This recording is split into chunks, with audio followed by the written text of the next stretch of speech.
আসসালামু আলাইকুম রহমতুল্লাহি ওবরাকাত। আলহামদুলিল্লাহি রব্বিল আলামিন ওয়াসসালাতু ওয়াসসালামু আলা সাইয়্যিদিল মুরসালিন নবিয়িনা মুহাম্মদ ওয়া আলা আলিহি ওয়া সাহবিহি আজমাইন। প্রশংসা মাত্র আল্লাহ সুবহানাহু ওয়া তাআলার জন্য, যে আল্লাহ সুবহানাহু ওয়া তাআলা তার প্রভুত্বে, তার উলুহিয়াতে, তার ইবাদত বন্দেগীতে এবং তার সমস্ত নাম এবং গুণাবলীতে এক ও একক। শত সহস্র সালাত ও সালাম বর্ষিত হোক নবী মুহাম্মদ রাসূলুল্লাহ সাল্লাল্লাহু আলাইহি সাল্লামের উপর। আল্লাহুম্মা সাল্লি আলাইহি আল্লাহুম্মা বারিক আলাইহি। সম্মানিত দর্শক ও শ্রোতা,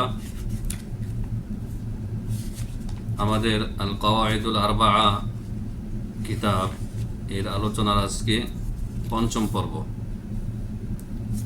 এই পর্বে লেখক শেখুল ইসলাম মুহাম্মদ ইবনু আব্দুল ওয়াহাব রাহিমাহুল্লাহ আলোচনা করেছেন একটি গুরুত্বপূর্ণ বিষয় নিয়ে, আর তা হচ্ছে আল কায়দাতুস সালাসা,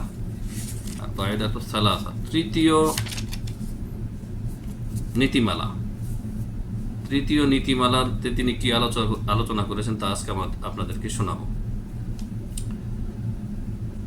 ক্বালা শাইখ রাহিমাহুল্লাহ, শেখ মুহাম্মদ ইবনু আব্দুল ওয়াহাব রাহিমাহুল্লাহ, তিনি বলেন, আল কায়দাতুস সালাসা, 3 নম্বর নীতিমালা হচ্ছে আন্নান নবী সাল্লাল্লাহু আলাইহি সাল্লাম যাহারা আলা উনাসিন মুতাফাররিকিন ফি ইবাদাতিহি।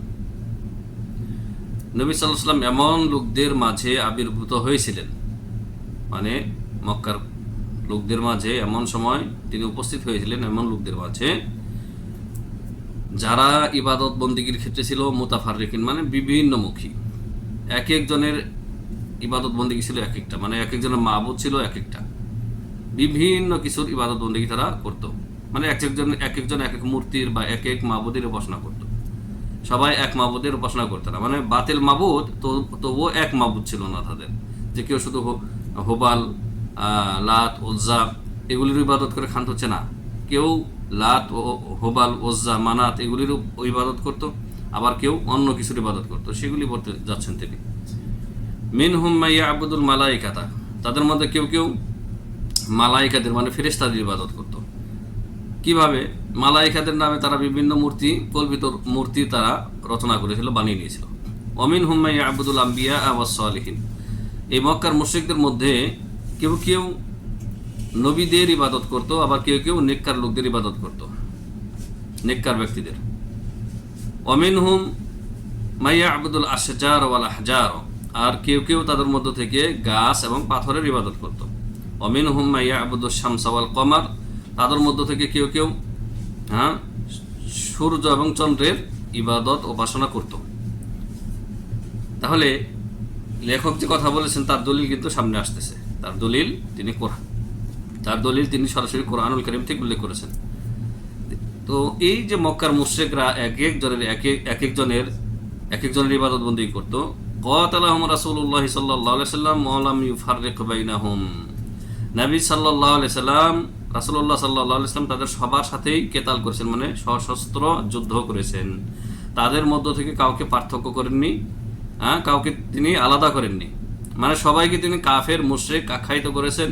কে? রাসূলুল্লাহ সাল্লাল্লাহু আলাইহি সাল্লাম, এবং সবার সাথেই যুদ্ধ করেছেন। এর দলিল কি? মহান আল্লাহ সুবহানাহু ওয়া তাআলা সূরা আনফালের আয়াত নম্বর 39 ইরশাদ করেন, নবী সাল্লাল্লাহু আলাইহি ওয়াসাল্লাম সবার সাথে যে যুদ্ধ করেছেন, কোনো পার্থক্য করেননি। ওয়াকাতিলুহুম হাত্তা লা তাকুনা ফিতনাতু ওয়া ইয়াকুনা আদ-দীনু কুল্লুহু লিল্লাহ। মহান আল্লাহ বলেন, হে নবী, আপনি তাদের সাথে ততক্ষণ পর্যন্ত তাদের সাথে লড়াই করুন যতক্ষণ পর্যন্ত ফিতনার অবসান না হয়। এখানে ফিতনা হচ্ছে শিরক। কোরআনুল কারীমে যত জায়গায় ফিতনা এসেছে তার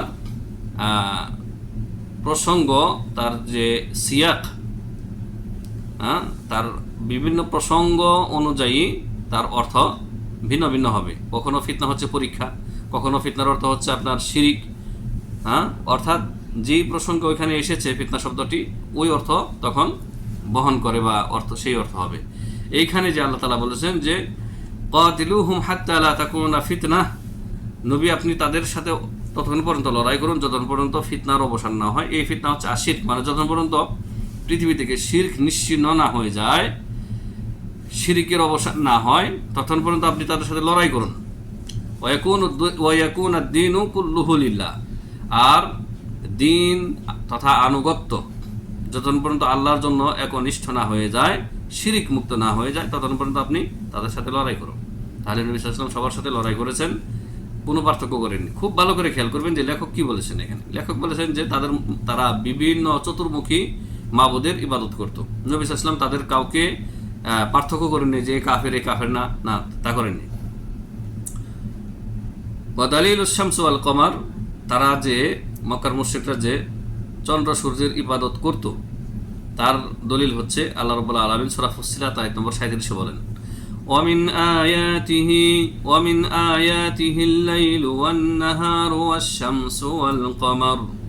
আল্লাহ তাআলা ইরশাদ করেছেন, আর আল্লাহ সুবহানাহু ওয়া তাআলার আয়াত বা নিদর্শন সমূহের মধ্য থেকে একটি নিদর্শন হচ্ছে দিন এবং রাত এবং সূর্য এবং চন্দ্র, সবগুলি আল্লাহর নিদর্শন। লা তাসজুদু লিশ-শামসি ওয়ালা লিল-কমারি ওয়াসজুদু লিল্লাহিল্লাযী খালাকাহুন واسجدوا لله الذي خلقهن إن كنتم إياه تعبدون। আল্লাহ তাআলা ইরশাদ করেছেন যে তোমরা চন্দ্র সূর্যকে সিজদা করো না। তার মানে কি, এক প্রকারের লোক, কতিপয় লোকেরা সেই জমানায় এবং তার আগে, যেমন রানী বিলকিস এবং তার রাজ্যের লোকেরা চন্দ্র সূর্যের ইবাদত করতো। আপনারা জানেন, আপনারা যারা পড়াশোনা করেন। এছাড়াও মক্কার মুশরিকদের মধ্যেও চন্দ্র সূর্যের ইবাদতকারী ছিল। এই জন্য আল্লাহ তাআলা নিষেধ করেছেন যে লা তাসজুদু লিশ-শামসি ওয়ালা লিল-কমার, চন্দ্র এবং সূর্যের ইবাদত তোমরা করো না, বরং তোমরা সেজদা করো না। এখানে সেজদার কথা বলেছেন, কারণ সেজদা হচ্ছে ইবাদতের সবচেয়ে গুরুত্বপূর্ণ একটি ভঙ্গিমা বা বহিঃপ্রকাশ। তাই আল্লাহ তাআলা বলেছেন চন্দ্র সূর্যকে তোমরা সেজদা করো না, বরং সেজদা করো ওই সত্তাকে যিনি এগুলি সৃষ্টি করেছেন। মানে আল্লাহ রাব্বুল আলামিন এগুলি সৃষ্টি করেছেন তোমাদের খেদমতের জন্য, তোমরা ওই আল্লাহকে সিজদা করো। ইন কুনতুম ইয়াহু তা'বুদুন, যদি তোমরা সত্যিকার অর্থে আল্লাহর ইবাদতকারী হয়ে থাকো বা আল্লাহর ইবাদতকারী তোমরা দাবি করে থাকো। তাহলে এখানে মাঝখানে আমি একটি কথা আপনাদেরকে স্মরণ করে দিতে চাই যে বর্তমান যুগে এই যারা মূর্তি পূজা যারা করে, অন্য ধর্মের অনুসারী সনাতনী মূর্তি পূজারী মুশরিক, তাদেরকে তো সবাই আপনারা মুশরিক বলেন, কাফের বলেন বা কাফের বলে জানেন, মুশরিক বলে জানেন। এমনকি আমাদের মুসলিম সমাজের যে সমস্ত লোকেরা বড় শিরকে লিপ্ত আছে, কবর পূজা, মাজার পূজায় লিপ্ত আছে, তারাও মূর্তি পূজারীদেরকে কাফের মুশরিক মনে করে। কিন্তু নিজেরা যে ওই একই কাজ করতেছে, হ্যাঁ, নিজেরা যে ওই একই শিরিক কুফরি গায়রুল্লাহর উদ্দেশ্য করতেছে, ওরা মূর্তি পূজা করতেছে, দাঁড়ানো 3.5 হাত মূর্তির পূজা করতেছে, উপাসনা করতেছে। আর আমাদের মুসলিম সমাজে যারা শিরকে লিপ্ত, তারা 3.5 হাত গর্ত তথা দরগা, মাজার, কবর যাই বলেন না কেন, সেগুলির ইবাদত করতেছে। সনাতনী মুশরিকরা যে সমস্ত কাজকর্ম ক্রিয়াকলাপ তাদের মূর্তির উদ্দেশ্যে করতেছে, ওই একই কাজ আমাদের মুসলিম সমাজের মুশরিকরা ওলি আউলিয়া, তথাকথিত ওলি আউলিয়ার কবর মাজারকে কেন্দ্র করে করতেছে। কাজ কিন্তু একই, কিন্তু স্থান হচ্ছে দুইটা, আর দুইটাই হচ্ছে গায়রুল্লাহ। দুইটাই গায়রুল্লাহ।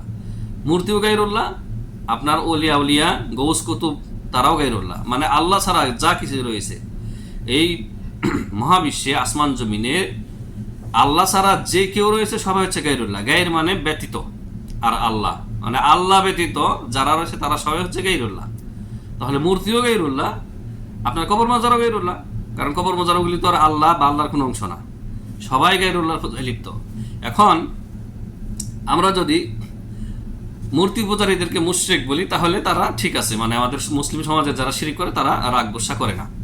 কিন্তু যখন মুসলিম সমাজের এদের শিরকের কথা যখন বলা হয়, এদেরকে যখন বলছি তোমরা তো একই শিরক করতেছো, তোমরাও বড় শিরকে লিপ্ত, তোমাদের এই কাজের মাধ্যমে, কবর মাজারে সেজদা করার মাধ্যমে, নজর মান্নাত করার মাধ্যমে, দোয়া করার মাধ্যমে তোমরা মুশরিক হয়ে যাচ্ছ, তখন এরা আমাদের প্রতি গোসা হয়ে যায়, রাগান্বিত হয়ে যায়, বলে যে দেখো এরা মুসলিমদেরকে মুশরিক বলতেছে, মুসলিমদেরকে মুশরিক বলতেছে। তো মুসলিম কোথায় রইলা তুমি? নবী সাল্লাল্লাহু আলাইহি সাল্লাম, এই যে লেখক বলেছেন যে নবী সাল্লাল্লাহু আলাইহি সাল্লাম যাদের মধ্যে তিনি আত্মপ্রকাশ করেছিলেন, এসেছিলেন, তাদের কেউ কেউ মালাইকার ইবাদত করতো, ফেরেশতাদের, কেউ নবীগণের পূজা করতো, কেউ নেককার লোকদের উপাসনা করতো, কেউ কেউ গাছ পাথরের ইবাদত করতো। নবী সাল্লাল্লাহু আলাইহি সাল্লাম তাদের কারোর মধ্যে পার্থক্য করেননি, সবাইকে তিনি মুশরিক, কাফের মুশরিক আখ্যায়িত করেছেন এবং তাদের বিরুদ্ধে যুদ্ধ করেছেন, কেতাল করেছেন। হ্যাঁ, এটা তো নবী সাল্লাল্লাহু আলাইহি ওয়াসাল্লামের আদর্শ, এটা তো নবী সাল্লাল্লাহু আলাইহি ওয়াসাল্লামের ফতোয়া, এটা তো নবী সাল্লাল্লাহু আলাইহি ওয়াসাল্লামের থেকে প্রমাণিত ফতোয়া যে তিনি কারোর মধ্যে পার্থক্য করেননি। তো এটা আমরা যদি করি তাহলে দোষ কোথায় করলাম? আমরা তো নবীর অনুসরণই করলাম। আর ওই একই অপবাদ এই কিতাবের লেখক শাইখুল ইসলাম মুহাম্মদ ইবনে আব্দুল ওয়াহাব রহিমাহুল্লাহর উপরে ফাতওয়ায়ে শামির লেখক দিয়েছেন এবং অন্যান্য মাজার পূজারী বা শিরকি আকীদার লোকেরা দিয়েছে। ফতোয়ায়ে শামির লেখক তার কিতাবের ভূমিকাতে বলেছেন যে শাইখুল ইসলাম মুহাম্মদ ইবনে আব্দুল ওয়াহাব রহিমাহুল্লাহ মুসলিমদেরকে তাকফির করেছেন, মানে কাফের ফতোয়া দিয়েছেন, এবং মুসলিমদের জানমালকে তিনি হালাল ঘোষণা করেছেন। এটা একে সর্বান্তকরণে মিথ্যা।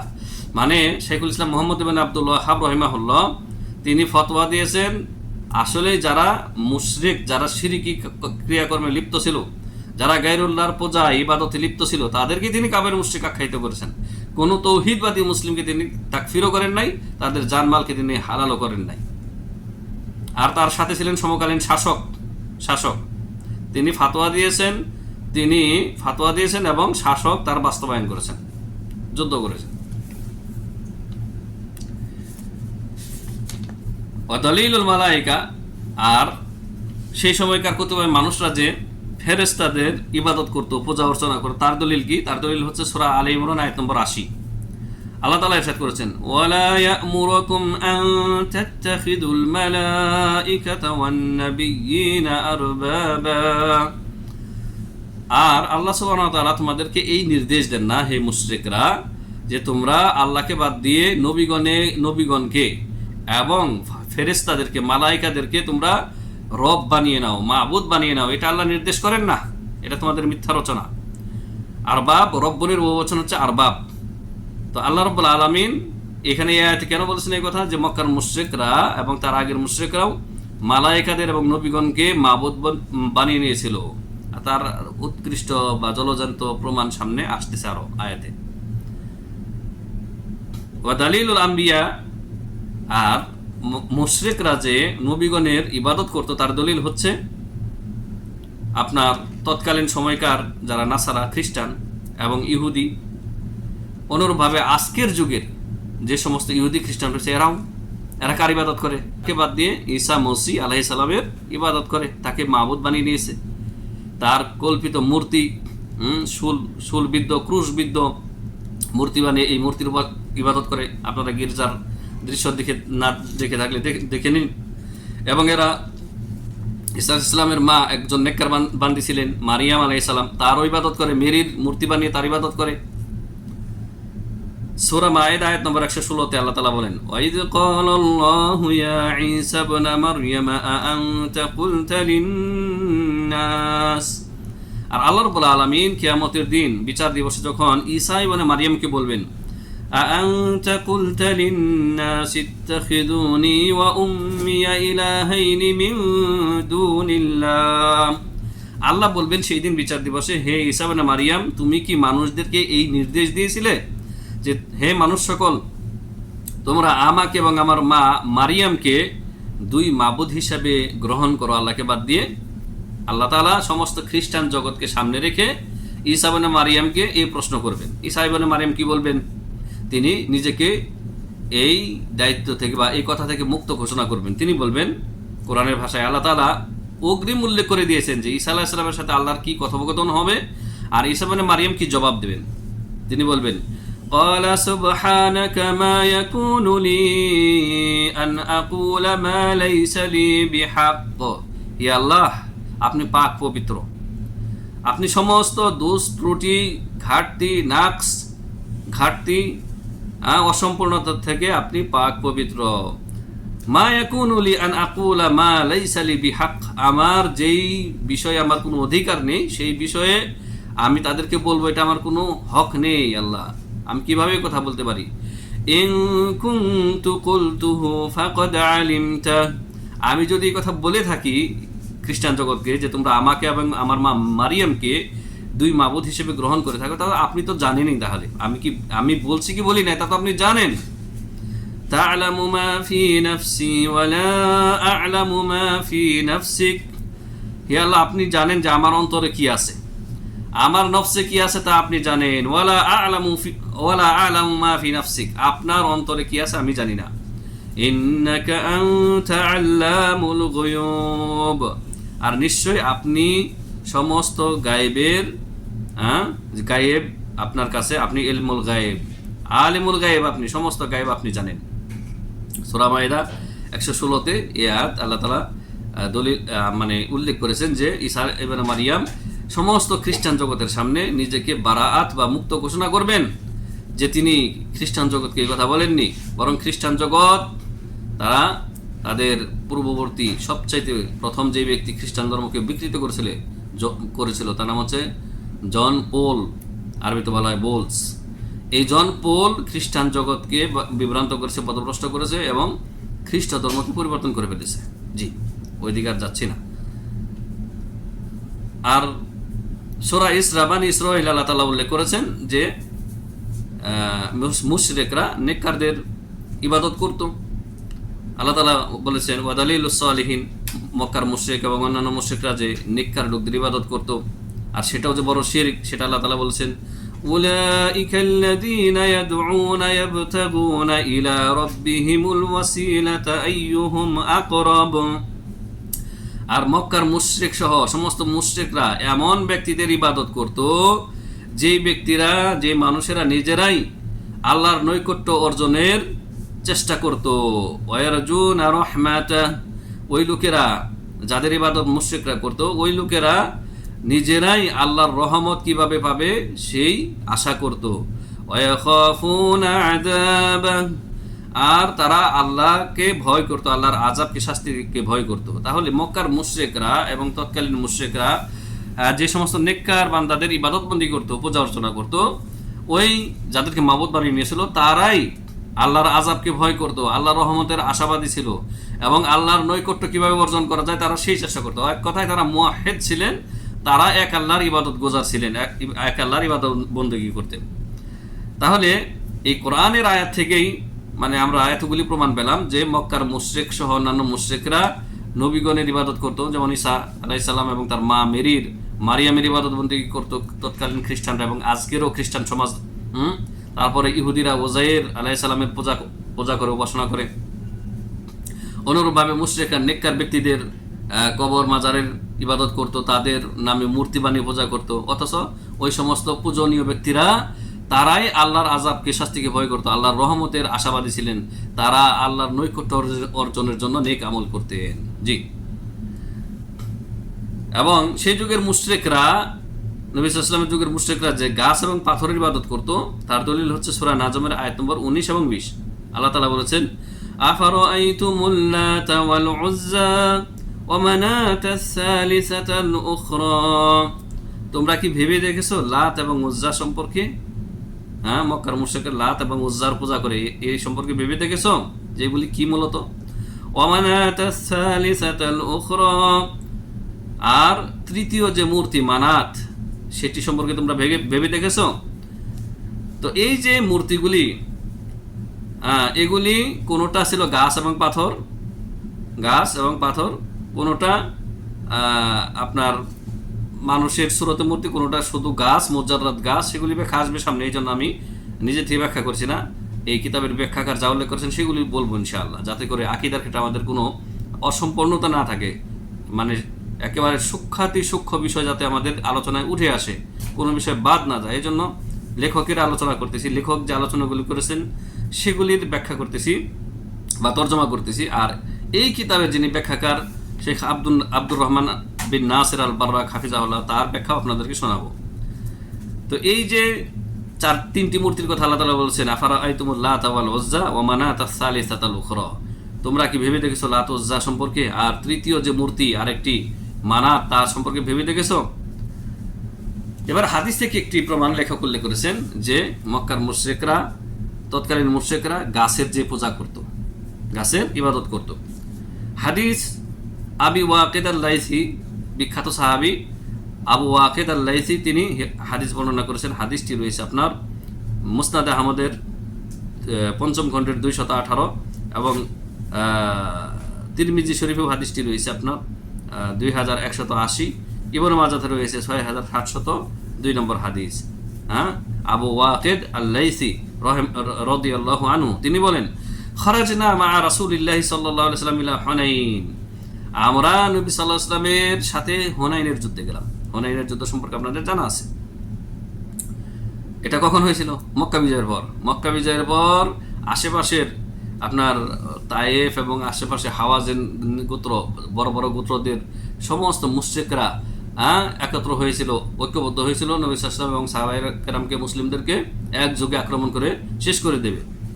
তো তাদের সম্পর্কে নবী সাল্লাল্লাহু আলাইহি ওয়াসাল্লাম গুপ্তচরের মাধ্যমে যখন জানতে পারলেন, তখন নবী সাল্লাল্লাহু আলাইহি ওয়াসাল্লাম আনসার, মুহাজির সমস্ত সাহাবায়ে কেরামকে নিয়ে এবং যারা নতুন নতুন মুসলিম হয়েছিলেন, একেবারে সদ্য ইসলাম গ্রহণ করেছেন, তাদেরকে নিয়ে মোটামুটি 12,000-এর একটি সুসংগঠিত দল নিয়ে, বাহিনী নিয়ে এই হাওয়াজেন গোত্রের বিরুদ্ধে, সাকিফ গোত্রের বিরুদ্ধে নবী সাল্লাল্লাহু আলাইহি ওয়াসাল্লাম হুনাইনে অবতরণ করেন। হুনাইনে তিনি রওনা হয়ে যান। তো আবু ওয়াকিদ আল-লাইসি রাদিয়াল্লাহু আনহু বলেন, আমরা নবী সাল্লাল্লাহু আলাইহি ওয়াসাল্লামের যুগে নবী সাল্লাল্লাহু আলাইহি ওয়াসাল্লামের সাথে হুনাইনে অবতীর্ণ হলাম, হুনাইনে গেলাম। ওয়া নাহনু হুদাসাউ আহাদিন বিকুফর, আর আমরা ছিলাম কুফরি যুগের নতুন মুসলিম। সাহাবী বলতেছেন, আমরা কুফরি যুগের নতুন মুসলিম ছিলাম। ওয়ালিল মুশরিকিনা সিদরাতুন, মুশরিকদের ছিল একটি বড়ই গাছ। কি ছিল? বড়ই গাছ। কি করতো? ইয়াকুফুনা ইনদাহা, মুশরিকরা এই বড়ই গাছের নিচে একত্রিত হইতো তাবাররুক অর্জনের জন্য। যুদ্ধে তাদের ধারণা ছিল, ইতিকাদ ছিল যে এই বড়ই গাছের নিচে অবস্থান করে তারপরে যুদ্ধে লিপ্ত হলে তখন যুদ্ধে আমরা বিজয় লাভ করব, মানে এই বড়ই গাছের বরকতে। এখান থেকে তারা তাবাররুক অর্জন করতো। যেমন আজকের যুগের নামধারী মুসলিমরা বিভিন্ন গাছ থেকে তাবাররুক অর্জন করে, গাছের উপরে তেনা বাঁধে, ঢেলা বাঁধে, তারপরে কত চুল বাঁধে, নিজের কাপড়ের আঁচলের অংশ বাঁধে, কি ছেলে মেয়ে হচ্ছে না এই জন্য, বা গাছ থেকে তাবাররুক অর্জনের জন্য। গাছের ডাল ভেঙে সেখান থেকে ওই বর্ষাকালে যে অভিসর্বণ প্রক্রিয়ায় পানি গ্রহণ করে অনেক গাছ, তারপরে ডাল ভাঙলে পানি পড়তে শুরু করে, ওই পানি থেকে তারা শেফা বা আরোগ্যতা অর্জনের চেষ্টা করতেছে।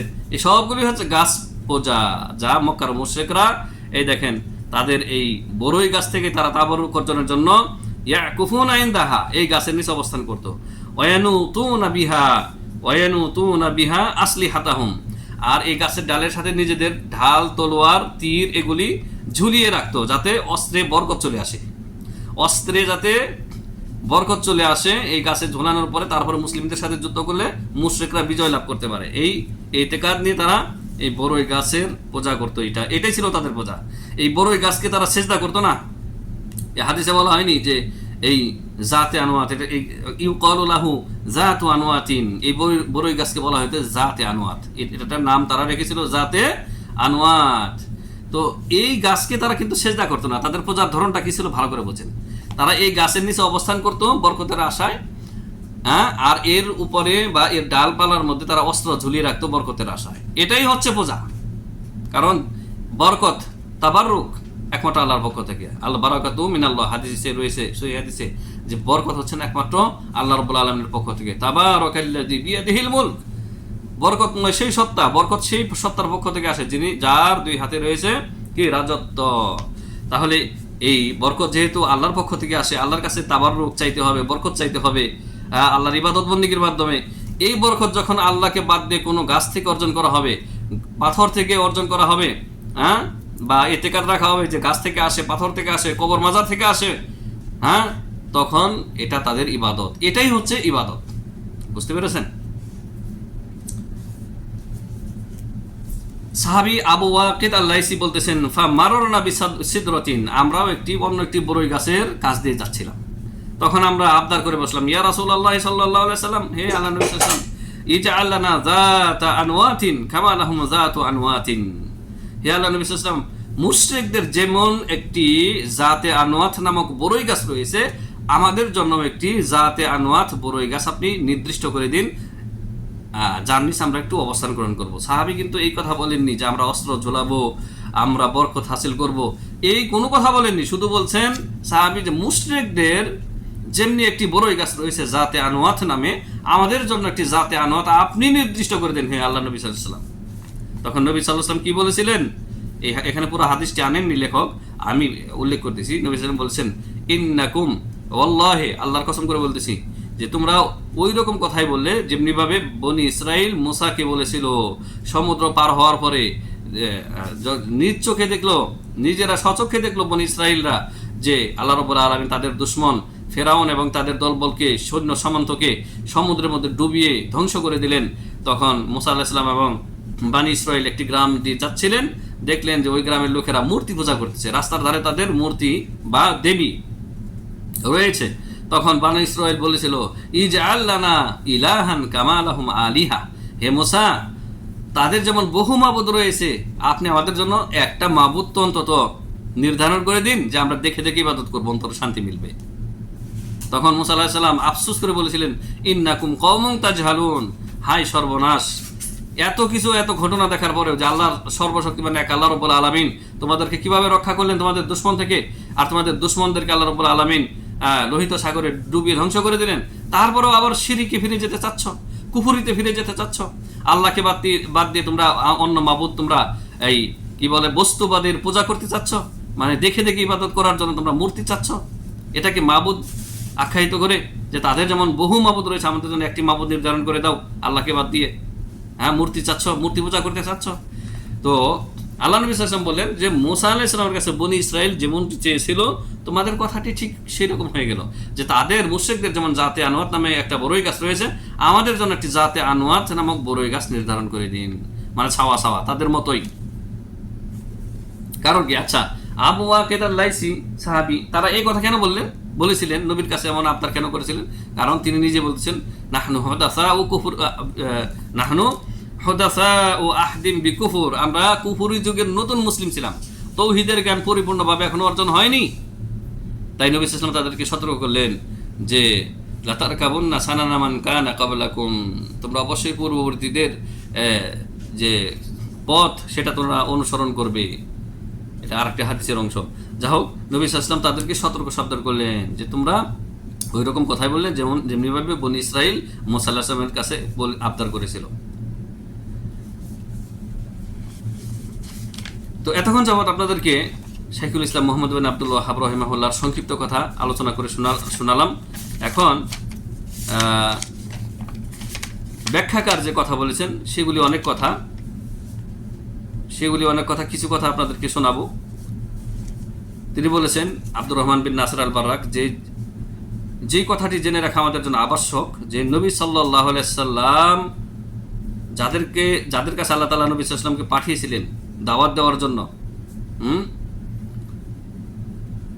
মিম্মা ইয়াজিবু আইয়ুলাম আন্না নবী সাল্লাল্লাহু আলাইহি ওয়াসাল্লাম লাম্মা বা'আসাহু আল্লাহু লিদা'ওয়াতিল খালকি ইলা ইবাদাতিল্লাহি ওয়াহদাহু লা শারীকা লাহু ওয়াজাদা উনাসান আশতাতান ফি ইবাদাতিহিম ওয়া শিরকিহিম কুল্লুল্লাহু মা'বুদুন। নবী সাল্লাল্লাহু আলাইহি ওয়াসাল্লামকে আল্লাহ তাআলা যেই মানুষদের কাছে পাঠিয়েছিলেন এক আল্লাহর ইবাদতের দিকে আহ্বান করার জন্য আর শিরক বর্জন করার জন্য, তিনি তাদেরকে পেলেন, ওই মানুষদেরকে পেয়েছিলেন বিভিন্ন পথের অনুসারী, বিভিন্ন মাবুদের পূজা অর্চনাকারী হিসেবে পেয়েছিলেন। শিরকের ক্ষেত্রে তাদের প্রত্যেকের আলাদা আলাদা মাবুদ ছিল। আল্লাহ রাব্বুল আলামিন সূরা রুমের 31 এবং 32 নম্বর আয়াতে ইরশাদ করেছেন, ওয়ালা তাকুনু মিনাল মুশরিকিন, তোমরা মুশরিকদের দলভুক্ত হও না। মিনাল্লাযীনা ফাররাকু দীনাহুম ওয়া কানু শিয়া, যারা যেই মুশরিকরা তাদের দ্বীনকে কি করেছে, মানে খণ্ড খণ্ড করে ফেলেছে, বিভক্তি এনেছে দ্বীনের মধ্যে, তাদের ধর্মকে তারা কি খণ্ড বিখণ্ড করে ফেলেছে। কুল্লু হিজবিন বিমা লাদাইহিম ফারিহুন, আর প্রত্যেক মুশরিকদের প্রত্যেক দলের কাছে যেই মতাদর্শ রয়েছে, ধর্ম রয়েছে, তারা তা নিয়ে সন্তুষ্ট, খুশি, উৎফুল্ল। দেখেন আমাদের ভারত উপমহাদেশে যে সমস্ত মুশরিকরা রয়েছে, মানে অমুসলিম মুশরিক এবং মুসলিম নামধারী মুশরিক, এক একজনের এক এক মাবুদের ইবাদত করতেছে। বাংলাদেশে সনাতনীরা রামের পূজা করে, অথচ দক্ষিণ ভারত বা কেরালা বা কিছু কিছু অঞ্চলে রাম তাদের কাছে, মানে তারা রামের পূজা করে না, তারা অন্য মাবুদের পূজা করে। এরকম মুসলিম সমাজের মধ্যেও রয়েছে। দেখেন যে সিলেট এলাকায় যে সমস্ত মুসলিম সমাজের শিরকারীরা রয়েছে, তারা কার পূজা করে? শাহজালালের পূজা করে। আর আপনার চট্টগ্রামে যারা রয়েছে, তারা বায়েজিদ বুস্তামি এবং অন্যান্য যে সমস্ত লোকদের মাজার রয়েছে, তাদের পূজা করে।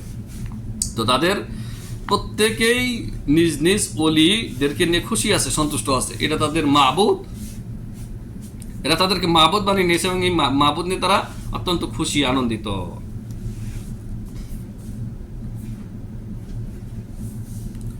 ফামিনহুম মান ইয়াবুদুশ শামসা ওয়াল কমার, এগুলি উল্লেখ করেছি অলরেডি, আমি আর এদিকে যাচ্ছি না, শুধু বাংলাটা আমি বলে দিচ্ছি যে তাদেরও কেউ কেউ চন্দ্র সূর্যের ইবাদত করতো, নবী সাল্লাল্লাহু আলাইহি ওয়াসাল্লামের যুগের মুশরিকরা, কেউ কেউ মালাইকাদের পূজা করতো, কেউ কেউ নবী এবং সলেহিনদের ইবাদত করতো, কেউ কেউ গাছপাতার পূজা করতো। নবী সাল্লাল্লাহু আলাইহি ওয়াসাল্লাম প্রত্যেককে কাফের বলে আখ্যায়িত করেছেন, তাদের সবার সাথে যুদ্ধ করেছেন, কাউকে তিনি ছাড় দেননি, কারোর মধ্যে তিনি পার্থক্য করেননি যে এই শিরিক করতেছে, এই শিরিক করতেছে না, না, সবাই শিরিক করতেছে, এবং তাদেরকে মুশরিক এবং কাফের ফতোয়া দিয়েছেন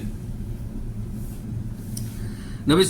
এবং লেখক ব্যাখ্যাকার তিনি বলেছেন যে আমরা এই কথা বলবো না যে মালাইকাতের যারা পূজা অর্চনা করতেছে, মালাইকা ফেরেশতাদের, মালাইকা তারা অত্যন্ত ভালো, তাদের অনেক মান মর্যাদা রয়েছে, বাল কুল্লু মান আবাদা মা আল্লাহি গায়রাহু ফাহুয়া মুশরিকুন কাফিরুন, বরং আমরা এই কথা বলবো যে প্রত্যেকেই যারা আল্লাহর সাথে অন্য কোনো মাবুদকে স্থির করে নিয়েছে, বানিয়ে নিয়েছে, মাবুদ বানিয়ে নিয়েছে এবং তাদের পূজা অর্চনা করে, তাদের কাছে দোয়া করে, তাদেরকে ডাকে, তারা সবাই কাফের, সবাই মুশরিক। ব্যাখ্যাকারও একই কথা বলতেছে। জি, ফাইনাল ইবাদাতা হাক্কুন লিল্লাহি লা ইয়াজুজু সরফুহা লিগায়রিহি, কারণ ইবাদত একমাত্র আল্লাহর হক। কার হক? আল্লাহর হক। এটা আল্লাহ ছাড়া অন্যের জন্য পেশ করা জায়েজ নেই, বৈধ নয়। হোক সেই ব্যক্তি যার জন্য পেশ করা হচ্ছে, সেই ব্যক্তি লা লিল মালাকিল মুকাররাব ওয়ালা লিনাবিয়্যিন মুরসাল, হোক সে আল্লাহর নৈকট্য অর্জনকারী বা নিকটবর্তী কোনো ফেরেশতা আর আল্লাহর প্রেরিত কোনো নবী রাসূল, কারোর জন্য ইবাদত বন্দেগী দেওয়া যাবে না। কারণ আল্লাহ ছাড়া কারো কাছে দোয়া করা যাবে না, ইয়া নবী আল্লাহ, ইয়া রাসূলুল্লাহ মাদাদ, এই কথা বলা যাবে না, ইয়া জিবরিল, ইয়া মিকাইল মাদাদ, এই কথা বলা যাবে না। একমাত্র আল্লাহর কাছে বলতে হবে যে আমাদেরকে সাহায্য করো, সেটা মাদাদ শব্দ দিয়ে হোক আর যে কোনো শব্দ দিয়ে হোক। কারণ এখানে যে কথা বোঝানো হচ্ছে মানে অস্বাভাবিক বিষয় যেগুলি আল্লাহ ছাড়া কেউ করতে পারেন না, গায়েবীভাবে সাহায্য করা, বালা মুসিবত দূর করে দেওয়া, সন্তান দেওয়া, গরিবী হালত দূর করে ধনী বানিয়ে দেওয়া, ব্যবসায় লাভ করে দেওয়া, উন্নতি করে দেওয়া, জি, এই সমস্ত আল্লাহ ছাড়া আর কারো কাছে চাওয়া যাবে না, সে নবী হোক অথবা ফেরেশতা হোক।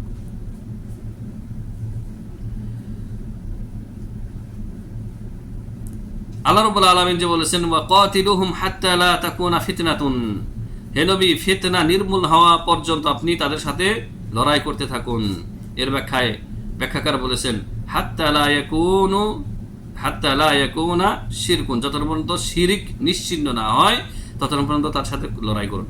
ফাআমারাল্লাহু বিকিতালিল কুফফারি কুল্লিহিম দুনা ফারকিন, আল্লাহ রাব্বুল আলামিন কোনো পার্থক্য ছাড়াই সমস্ত প্রকারের কাফেরদের সাথে, মুশরিকদের সাথে তার নবীকে লড়াই করার জন্য আদেশ করেছেন।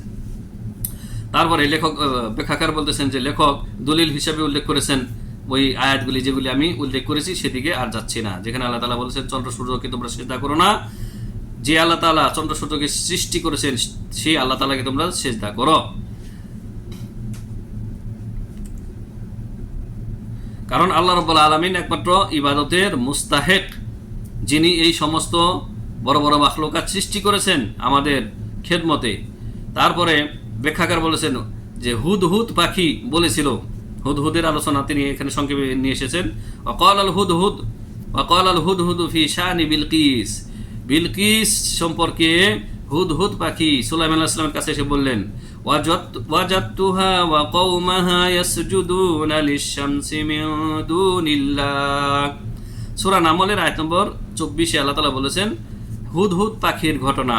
হুদহুদ কে যখন সুলাইমান আলাইহিস সালামকে ছায়া দিচ্ছিল মানে পাশে থেকে সূর্যের আলো থেকে, তখন হঠাৎ করে দেখেন যে পাখিটা নাই। তিনি পাখির খোঁজ খবর নিলেন যে পাখিটা কই গেল। হুদহুদ এই আশেপাশেই ছিল, সে এসে বলল যে আমি এমন এক সম্প্রদায়কে দেখলাম বা পাইলাম যারা আল্লাহ ছাড়া চন্দ্র সূর্যকে সিজদা করতেছে।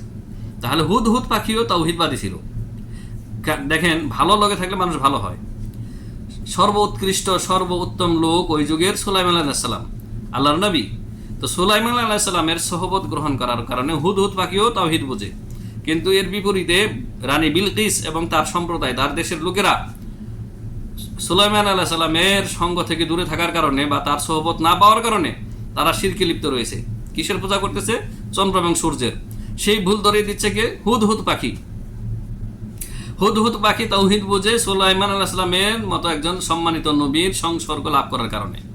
তাহলে আমাদের সবাইকে নেককার লোকদের সহবতে সবসময় থাকতে হবে, যারা উলামা ও রাসিখিন, বড় বড় আলেম ফাকিহ, যারা তৌহিদবাদী, তৌহিদের বড় বড় লিডার, এই যুগের বড় বড় আলেম, তাদের সংসর্গ লাভ করলে আপনি সাধারণ মানুষও তৌহিদ বুঝবেন। আপনি রিক্সাওয়ালা, কুলি, মজুর, আপনি তৌহিদ বুঝবেন, আপনি শিরিক করবেন না।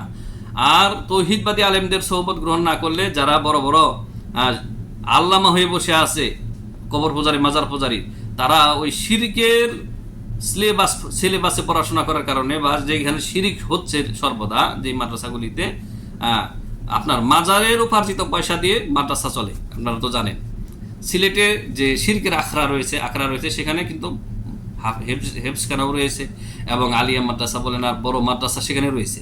সেই মাদ্রাসা চলে কি দিয়ে? এই শিরকের উপার্জিত পয়সা দিয়ে। তো এই মাদ্রাসার সিলেবাস পড়ে যে সমস্ত লোকেরা আলেম হচ্ছে, বড় বড় ডক্টরেট যদি ডিগ্রিও লাভ করে, তারা কি হবে? ওই শিরিককারী মুশরিক আলেম হবে। কারণ এরা আলেম হওয়ার পরেও কবর মাজারের দিকে মানুষকে, কবর পূজা, মাজার পূজার দিকে মানুষকে ডাকবে। তাহলে হুদহুদ পাখি শিরিক কোনটা সেটা বুঝতেছে। এই জন্য বলতেছে যে আমি এমন সম্প্রদায়কে পাইলাম, হ্যাঁ সুলাইমান আলাইহিস সালাম, যারা ইয়াসজুদুনা লিশ-শামসি মিন দুনিল্লাহ, আল্লাহকে বাদ দিয়ে চন্দ্র সূর্যের ইবাদত করতেছে।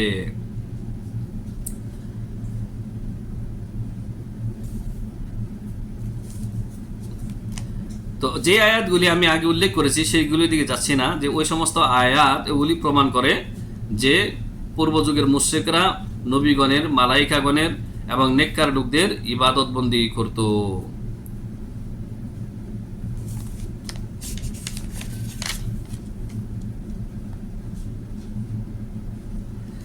ব্যাখ্যাকার আরেকটি দলিল এনেছেন, যেটি লেখক আনেননি। সূরা বানী ইসরাঈলের আয়াত নম্বর 56 এবং 57, যেখানে আল্লাহ তাআলা উল্লেখ করেছেন যে নবী সাল্লাল্লাহু আলাইহি ওয়াসাল্লামের যুগের মুশরিকরা নেককার লোকদের ইবাদত বন্দি করত। আল্লাহ তাআলা ইরশাদ করেছেন, কুলিদুল লাযীনা যা'আমতুম মিন দুনিহি ফালা ইয়ামলিকুনা কাশফাদ দুররি আনকুম ওয়ালা তাহওয়িলা।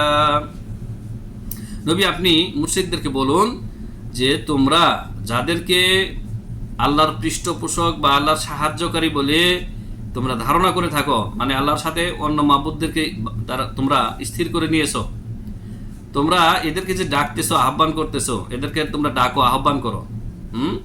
ফালা ইয়ামলিকুনা কাশফাদ দুর ফালা ইয়ামলিকুনা কাশফাদ দুররি আনকুম ওয়ালা তাহওয়িলা। এই কবর মাজারে শায়িত ব্যক্তিরা, লাত, উজ্জা, মানাত, হুবল, এই সমস্ত দেবতারা এবং কবরে শায়িত ব্যক্তিরা, এরা কেউ তোমাদের দুঃখ কষ্ট দূর করতে পারে না, আল্লাহ তাআলা না করে দিয়েছেন।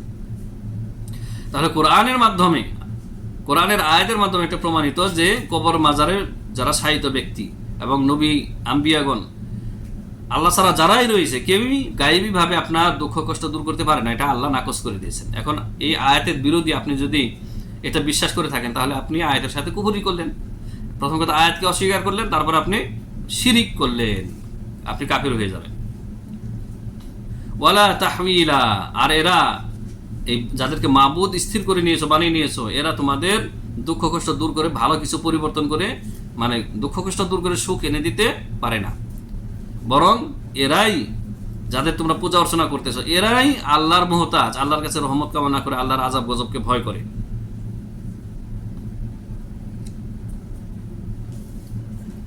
এবার লেখক উল্লেখ করেছেন, ব্যাখ্যাকার উল্লেখ করেছেন যে লাত, উজ্জা, হুবল এগুলি কি ছিল আমরা শুরুতে বলিনি।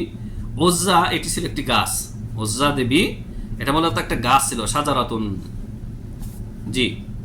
আর মানাত, মানাত যে দেবতা, সেটি ছিল একটি সানাম, মানে সানাম মানে মূর্তি, কোনো কিছুর আকৃতিতে। বিকুদাইদিন তা'যুমুহু তু'আযিমুহুল আউস ওয়া খাজরাজ, তু'আযিমুহু আল আউসু ওয়াল খাজরাজু। এই মানাত নামক মূর্তিটি কোদাইদ নামক স্থানে ছিল, কোদাইদ মদিনার পথে, যেটি মদিনার আউস এবং খাজরাজ গোত্র পূজা করত। তো আদিমু মানে পূজা করত। আর লাত, লাত নামের মূর্তিটি ছিল মূলত সাখরাতুন বাইদা, একটি সাদা পাথর, একটি সাদা পাথর। মানকুশাতুন বিত-তায়েফ, এটি একটা খোদাই করা সাদা পাথর ছিল, মানাত লাত মূর্তিটি, লাত। হ্যাঁ, ওয়া আলাইহা বাইতুন লাহু আস্তারুন ওয়া সাদনাতুন, এই লাত নামক যে সাদা পাথরটি ছিল খোদাই করা, এটি তায়েফের পথে ছিল, তায়েফে ছিল, এবং এর উপরে ঘর নির্মিত ছিল, ভবন নির্মাণ ছিল, মানে সেই যুগের ঘর, এবং এর খাদেম ছিল, মানে পুরা বেদি ছিল এর জন্য। জি। আবার কেউ কেউ বলেছেন যে লাত ছিল মূলত কানা লাতু রজুলান, লাত মূলত একজন নেককার ব্যক্তি ছিলেন জাহিলি যুগের। ইয়ালুত্তু সাবিকাল হাজ্জি ফালাম্মা মাতা আকাফু আলা কবরিহি, লাত ছিলেন এমন একজন নেক ব্যক্তি যিনি ছাতু গুলে হাজিদের খেদমত করতেন, ছাতুর ঘোল বানিয়ে হাজিদেরকে পান করাতেন। কত ভালো মানুষ ছিলেন। কিন্তু তিনি যখন মারা গেলেন তখন এই মুশরিকরা আকাফু আলা কবরিহি, মুশরিকরা তখন এর কবরের কাছে অবস্থান নেওয়া শুরু করলো, মানে কবরকে ঘিরে বাড়াবাড়ি করা শুরু করলো। আস্তে আস্তে আস্তে আস্তে পূজনীয় বানিয়ে ফেললো, তারা পূজার বেদি বানিয়ে ফেললো। এই কথাগুলি আপনার তাফসির জারির আত-তাবারিতে রয়েছে। আর হাদিস তো আমরা উল্লেখ করেছি একটু আগে, আবু ওয়াকিদ আল-লাইসি বর্ণিত হাদিস, যেটি জাতে আনোয়াত সম্পর্কে একটি বড়ই গাছের ঘটনা, সেটি লেখক এখানে বিস্তারিতভাবে উল্লেখ করেছে, আর আমি ব্যাখ্যা করেই দিয়েছি। তারপরেও কথা শেষ দিকে একেবারে, এই জন্য এই হাদিসের ব্যাখ্যাকার যেটুকু বলেছেন আমি বলে শেষ দিচ্ছি। ব্যাখ্যাকার বলেছেন, আদ-দালিলু মিনাস সুন্নাতি আলা ইবাদাতিল আশজার, মক্কার মুশরিকরা যে গাছের ইবাদত করত, সুন্নাহ থেকে, হাদিস থেকে তার দলিল হচ্ছে আবু ওয়াকিদ আল-লাইসির বর্ণিত হাদিস। তিনি বলেন যে আমরা নবী সাল্লাল্লাহু আলাইহি ওয়াসাল্লামের সাথে বের হলাম হুনাইনের যুদ্ধে। হুনাইনের যুদ্ধে কেন গিয়েছিলেন? লিকিতালি হাওয়াজিন, হাওয়াজিন গোত্রের সাথে লড়াই করার জন্য, যারা মুসলিমদেরকে সমূলে ধ্বংস করার জন্য বের হয়েছিল বা একত্রিত হয়েছিল। মুসলিমদের সংখ্যা ছিল 12,000। তো সেই যুদ্ধে প্রথম দিকে কিন্তু মুসলিমদের মানে কিছুটা ক্ষয়ক্ষতি হয়েছিল, কারণ মুসলিমরা, আল্লাহ তাআলা নিজেই উল্লেখ করেছেন কোরআনে কারিমে যে তারা নিজেদের সংখ্যাধিক্যের উপরে গর্ববোধ করেছিল, আল্লাহর উপরে বল ভরসা কিছুটা কমে গিয়েছিল নতুন মুসলিমদের। তো আল্লাহ রাব্বুল আলামিন মুসলিমদেরকে শিক্ষা দেওয়ার জন্য প্রথমে কিছুটা কাফেরদের দ্বারা কিছুটা পরীক্ষা করেছেন আল্লাহ তাআলা, মানে অনেক ক্ষয়ক্ষতি হয়েছে। পরবর্তীতে শেষ চূড়ান্ত বিজয় আল্লাহ তাআলা মুসলিমদেরকেই দিয়েছেন। জি। তো আবু ওয়াকিদ আল-লাইসি যে বলেছেন, ওয়া নাহনু হুদাসাউ বিআহদিন বিকুফর, আমরা কুফর যুগের নতুন মুসলিম ছিলাম। এর ব্যাখ্যায় বলেছেন, আন্না আহাদাহুম বিল কুফরি কারীব, তাদের যুগ ছিল মানে কুফরির একেবারে নিকটবর্তী, মানে সবেমাত্র ইসলাম গ্রহণ করেছেন। লিয়ান্নাহুম মিন মুসলিমাতিল ফাত, কারণ তারা ছিল এই যে মক্কা বিজয় যে হয়েছিল সেই বিজয়ের সময় তারা ইসলাম গ্রহণ করেছে। আবু ওয়াকিদ আল-লাইসি, অনেকে বাধ্য হয়ে ইসলাম গ্রহণ করেছে, মানে ইসলাম গ্রহণ না করলে গলা কাটা যাবে, মৃত্যুবরণ ভোগ করবে, কারণ তাদের অপরাধ ছিল বড় বড়। তারা অনেক মুসলিমদেরকে হত্যা করেছে, নবী সাল্লাল্লাহু আলাইহি ওয়াসাল্লামকে কষ্ট দিয়েছে। এখন দুইয়ের এক, হয় ইসলাম গ্রহণ করো, আর না হয় এদের আগের যে এরা যে অপরাধ করেছে সেই অপরাধের শাস্তি স্বরূপ এদেরকে মৃত্যুদণ্ড দেওয়া হবে। তাই অনেকে ভয় ইসলাম কবুল করে নিয়েছে। আল্লাহ রাব্বুল আলামিন পরবর্তীতে তাদের অন্তরে ইসলামকে করে দিয়েছেন, মজবুত করে দিয়েছেন। তো এই মুশরিকদের ছিল লিল মুশরিকিনা সিদরাতুন ইয়াকুফুনা ইনদাহা, মুশরিকদের ছিল একটি বড়ই গাছ, তার নিকটে তারা একত্রিত হইতো মুশরিকরা। ওয়াইনুতুনা বিহা আসলিহাতাহুম, সেই বড়ই গাছে তারা অস্ত্র লটকিয়ে রাখতো, ঝুলিয়ে রাখতো। এটা বড়ই গাছের নাম ছিল জাতে আনোয়াত। তো সাহাবী বলতেছেন যে আমরা আরেকটি বড়ই গাছের পাশ দিয়ে গেলাম, আর আমরা নবী সাল্লাল্লাহু আলাইহি ওয়াসাল্লামকে বললাম, ইজআলনা যাত আনওয়াতিন কামা লাহুম যাতু আনওয়াতিন, হে আল্লাহ নবী সাল্লাল্লাহু আলাইহি ওয়াসাল্লাম, মুশরিকদের যেমন একটি বড়ই গাছ রয়েছে, আমাদের জন্য একটি বড়ই গাছ আপনি নির্ধারণ করে দিন, আমরা তার নিচে ছায়া গ্রহণ করব, অস্ত্র ঝুলিয়ে রাখবো। কিন্তু সাহাবী কিন্তু এই কথা বলেননি যে আমরা তাবাররুক অর্জন করব, তার বরকত গ্রহণ করব, এই কথা বলেননি। তারপরে নবী সাল্লাল্লাহু আলাইহি সাল্লাম তাদেরকে বলেছেন যে তোমরা বড়ই মন্দ কথা বলেছ এবং তোমরা পূর্ববর্তী বনী ইসরায়েলের অনুসরণ করেছ। এই কথা কেন বলেছেন আবু ওয়াকিদ আল-লাইসি? ব্যাখ্যাকার বলেছেন যালিকা লিজাহলিহিম, জাহালতের কারণে, অজ্ঞতার কারণে। কারণ সাহাবী এখনো পরিপূর্ণভাবে তখনও তিনি তাওহীদ বুঝেননি। ওয়ালি কুরবি আহাদিম বিল কুফরি লাম ইয়াতাখাল্লাসু মিন জুযুরিহি ওয়া উসুলিহি, কারণ যারা নতুন ইসলাম গ্রহণ করেছেন তখন তারা শিরকের মূল শিকড়, সেগুলো থেকে এখনো মুক্ত হতে পারেননি, কারণ এলেম অর্জন করেননি। ইসলাম গ্রহণ করার পরেই নবী সাল্লাল্লাহু আলাইহি ওয়াসাল্লামের সাথে যুদ্ধে চলে এসেছে, হুনাইনের যুদ্ধে। ওয়ালিহাদা আগলাদা রাসূল সাল্লাল্লাহু আলাইহি ওয়াসাল্লাম লাহুম ফিল কালাম। এজন্য নবী সাল্লাল্লাহু আলাইহি ওয়াসাল্লাম তাদের প্রতি কঠোর ভাষা ব্যবহার করলেন, মানে এটাকে অত্যন্ত বড় বিষয় মনে করলেন এবং তাদের প্রতি তিনি কঠিন হয়ে গেলেন। তিনি বললেন, ফাকাল কুলতু ওয়াল্লাযী নাফসি বিয়াদিহি কামা ক্বালা কওমু মূসা, আল্লাহর শপথ, যে আল্লাহর হাতে আমার প্রাণ রয়েছে, তোমরা ওই কথাই বললে যেমনিভাবে বানু ইসরাঈল মুসা আলাইহিস সালামকে বলেছিল, এই যে আল্লাহ না ইলাহান কামা লাহুম আলিহা, হে মুসা, তাদের যেমন বহু মাবুদ রয়েছে, আমাদের জন্য একটা মাবুদ অন্তত নির্ধারণ করে দিন। এই আলোচনা কিন্তু রয়েছে কোরআনে কারিমের সূরা আরাফ আয়াত নম্বর 138। সূরা আরাফের আয়াত নম্বর 138 বিস্তারিত আলোচনা রয়েছে। এই যে আল্লাহ না ইলাহান কামা লাহুম আলিহা, এটি আয়াতের একটি অংশ, সূরা আরাফ আয়াত নম্বর 138। নবী সাল্লাল্লাহু আলাইহি ওয়াসাল্লাম তারপর বললেন, ইন্নাহা সুনান, এটা নিশ্চয়ই এই কাফের মুশরিকদের পথ বা সুন্নত, লাতারকাবুন্না সানানা মান কানা ক্বাবলাকুম, হে আমার উম্মতের লোকেরা, তোমরা অবশ্যই অজ্ঞতার কারণে, ভ্রষ্টতার কারণে তোমাদের মধ্যে অনেকেই কি করবে, পূর্ববর্তী লোকদের মানে কাফের মুশরিকদের পথের অনুসারী হবে। নবী সাল্লাল্লাহু আলাইহি ওয়াসাল্লাম তাদেরকে সতর্ক সাবধান করলেন, যাতে তারা ইয়ারিফু আন্না যালিকা শিরকুন ওয়া বাতিলুন, যাতে তারা বুঝতে পারে এটা শিরক এবং এটা বাতিল। তো এই ছিল ব্যাখ্যাকারের ব্যাখ্যা। মূলত আমি ব্যাখ্যা করেই দিয়েছি, তারপরে তার কথা কিছু শুনে দিলাম। আল্লাহ সুবহানাহু ওয়া তাআলা আমাদেরকে যাবতীয় শিরক কুফর থেকে হেফাজত করেন এবং মুসলিম সমাজের যারা নামধারী মুসলিম বড় শিরকে লিপ্ত রয়েছে এবং তারা সেটাকে শিরকি মনে করতেছে না। সমস্যা হলো যে তারা সেটা ইবাদত বন্দেগী মনে করে করতেছে। মুসলিম সমাজের যারা বড় শিরকে লিপ্ত, কবর পূজা, মাজার পূজা লিপ্ত, কবর সেজদা করতেছে, জিন্দাপীর মুরতাপিরকে সেজদা করতেছে, কবর মাজার থেকে এবং সেখানে স্থানীয় গাছ থেকে তাবারুক অর্জন করতেছে, এগুলি যে বড় শিরক, তারা এগুলি শিরকে শিরকি মনে করতেছে না। অথচ নবী সাল্লাল্লাহু আলাইহি ওয়াসাল্লাম সবগুলিকে শিরক বলেছেন। আল্লাহ তাআলা শিরক বলেছেন, আল্লাহ তাআলা যে সমস্ত আয়াতে শিরক, তাদের শিরককে শিরক বলেছেন, তাদেরকে মুশরিক বলেছেন, সেই আয়াত কিন্তু উল্লেখ করেছি। তাহলে আমাদের এই যুগের যারা মুশরিক, মুসলিম সমাজের মুশরিক, তাদের এগুলি অনুধাবন করা উচিত। এগুলি যদি অনুধাবন করে বোঝে, তবে তারা শিরক থেকে মুক্ত হতে পারবে। আল্লাহ রাব্বুল আলামিন আমাদের সবাইকে তৌফিক দান করেন, আমিন। ওয়া সাল্লাল্লাহু ওয়া সাল্লামু আলা নবিয়িনা মুহাম্মদ ওয়া আলা আলিহি ওয়া সাহবিহি আজমাইন। আসসালামু আলাইকুম ওয়া রাহমাতুল্লাহি ওয়া বারাকাতুহু।